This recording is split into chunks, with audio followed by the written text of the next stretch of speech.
So here's the milk story. So whenever I would talk about growing up in my family, I'm one of six. I'm the fourth of six. So growing up in a big family is never easy. And especially when you're kind of like the middle child. And then when on top of it, nobody likes you. Most of the siblings get along, but you're the considered the black sheep. Life isn't easy to begin with, right? But imagine being the middle, then being the top of the black sheep, and nobody can stand you. Because I was rambunctious, fearless, loud. I was born that way. No matter what they did, even when they, stuck me in a convent, that didn't work. But I'll get to the convent story in the later episode for sure. We're definitely going to go down that story. So I'm going to tell you like the stories that I've told the most, that I get the most repeated, tell me that story again, or remember that thing you told me. And one of the biggest ones, the oldest ones that I've been telling, is about the milk. So I was all about justice. I wanted justice in the house. Like any kid, right? Most kids, that's not fair. And that was me too. And I had a mouth to stand up for myself. Even if it would get me in trouble, I could not stand injustice. No way. So here was, here's was the scenario in the house growing up. So whoever finished the milk had to go buy more milk. So every day I was forced to go buy milk. I'm like, what do you mean? How can I be the one finishing it every single time? To the point that I was like, yeah, that's it. I'm not going to drink milk. And I'm not going to have cereal like everybody else was having. I'm like, that's it. And that way they can't be picking on me and making me their little dog and their little slave, because that's what it felt like. It was unfair. It was unjust. And they weren't abiding by their own rules. You get me? Okay. So then next thing you know, it didn't work. It didn't work. My mother's like, Olga, go get the milk. And I'm like, no, I didn't eat cereal. I didn't do it. I don't even touch the milk. Why should I always go? You see, you're just obsessed with me. You're obsessed with me.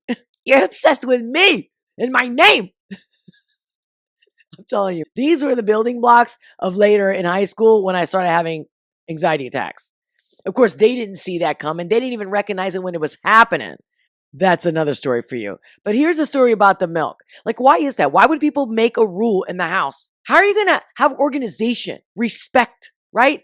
Obedience. I mean, I wasn't asking for much, but what was fair? Of course, I'm going to defend myself. This is not fair. And especially when you're being singled out. It wasn't fair. And I guarantee you now, one of my siblings has a story that happened to them about the milk. Guaranteed you. Guaranteed. If they do, they're copying me. Because they don't want to admit that happened. These are facts. But here's the thing. I spent maybe like a good decade in my 20s, my entire 20s, when I was put the whole decade where this story came up a lot. And I can't remember right now why that story kept coming up. But I do remember feeling that I would use that story because of righteousness. So it's not about who's going to get the milk. See, the point of the story is how it made me feel and how it shaped me. How whatever I was naturally born with, whatever characteristics in my DNA, or you can think astrologically speaking, whatever it is, nurture versus nature, both of them together, all of them, okay? The whole thing that I was born with naturally, and then I was shaped by the environment, right? So you got the physiological, the DNA there, the coding in there, and then you have the culture, the nurturing, the nature. That was the thing. When people would say to me, God, you don't let it go, do you? You don't give up. I'm different now. But again, I'm telling you a story that happened when I was a young kid and a teenager, and how it came with me throughout my young adult life. And in future episodes, we're going to get to the stories that will tell you how that's a thing of the past. But at the time, that was my thing. I couldn't let it go. Because again, no one stood up for me. I never felt like anybody stood up for me. In fact, I always got thrown under the bus. If anything ever happened, it was Olga did it. For those of you who can relate to this story, you know what I'm talking about. And if you can't relate to that you've ever had that kind of role, maybe you saw somebody else in that position. Maybe somebody in your family, maybe a friend, maybe a neighbor, right? Or maybe you just even seen it in a movie and you can relate.